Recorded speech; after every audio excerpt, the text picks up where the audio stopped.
नमस्कार साथियों, आज की इस वीडियो में हम आपको देश विदेश की प्रमुख योजनाओं और मौसम की 50 खबरें फटाफट के अंदाज में लेकर हाजिर हुआ हूं, लेकिन उससे पहले आप चैनल लाइक एंड सब्सक्राइब कर लीजिए। तो आइए जानते हैं पहली खबर। राष्ट्रपति द्रौपदी मुर्मू 21 अक्टूबर से 24 अक्टूबर तक केरल के दौरे पर रहेंगी, जहां वह विभिन्न कार्यक्रमों में शामिल होंगी। दिवाली के बाद दिल्ली में प्रदूषण का स्तर बढ़ गया है। कई इलाकों में हवा की गुणवत्ता खराब श्रेणी में दर्ज की गई। त्योहारी सीजन को देखते हुए पंजाब में पराली जलाने के 308 मामले सामने आए हैं, जिनमें सबसे ज्यादा मामले तरनतारन और अमृतसर में हैं।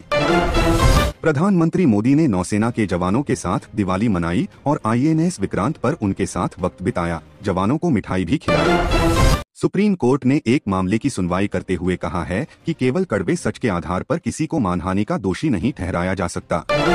बिहार में महागठबंधन में दरार की खबर है, क्योंकि RJD ने 5 सीटों पर कांग्रेस के खिलाफ उम्मीदवार उतार दिए हैं।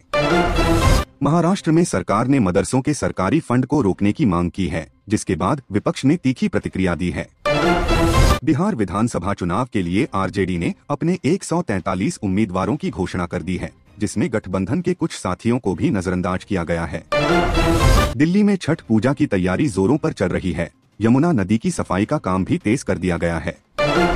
जम्मू कश्मीर के पुलवामा में एक इमारत में भीषण आग लग गई, जिसमें लाखों का सामान जलकर खाक हो गया। राजस्थान के चूरू में ऑटो स्पेयर पार्ट्स की दुकान में आग लगने से हड़कंप मच गया। हालांकि दमकल की गाड़ियों ने आग पर काबू पा लिया। हरियाणा के गुरुग्राम में एक शोरूम में भीषण आग लग गई, जिसके बाद मौके पर फायर ब्रिगेड की कई गाड़ियां भेजी गईं। जालना में गन्ने की फसल में शॉर्ट सर्किट से आग लग गई, जिसमें करीब 30 एकड़ की फसल जलकर खाक हो गई। उत्तर प्रदेश में पश्चिमी हिस्सों में मौसम शुष्क और गर्म रहेगा, जबकि पूर्वी और बुंदेलखंड में हल्की बारिश की संभावना है। केरल में अगले कुछ दिनों में हल्की से मध्यम बारिश हो सकती है, हालांकि भारी बारिश की कोई चेतावनी नहीं है। उत्तराखंड और हिमाचल के ऊंचे क्षेत्रों में हल्की से मध्यम बारिश या गरज के साथ बौछारें पड़ने की संभावना है। आज देश में पुलिस स्मृति दिवस मनाया जा रहा है। 1959 में शहीद हुए पुलिसकर्मियों को याद किया जा रहा है। रक्षा मंत्री राजनाथ सिंह ने पुलिस स्मृति दिवस के मौके पर नई दिल्ली स्थित राष्ट्रीय पुलिस स्मारक पर शहीद पुलिसकर्मियों को श्रद्धांजलि दी। केंद्रीय कर्मचारियों को सरकार ने त्योहारों पर बोनस देने का फैसला किया है। कैबिनेट ने इस प्रस्ताव को मंजूरी दे दी है। हमास इजरायल युद्ध के बीच अमेरिकी राष्ट्रपति ट्रंप ने कहा है कि हमास को सीज फायर का सम्मान करना होगा। ट्रंप की टैरिफ धमकी के बाद कोलंबिया ने अमेरिका से अपना राजदूत वापस बुला लिया है। अमेरिका और ऑस्ट्रेलिया ने रेयर अर्थ्स और क्रिटिकल मिनरल्स के लिए एक समझौते पर हस्ताक्षर किए हैं।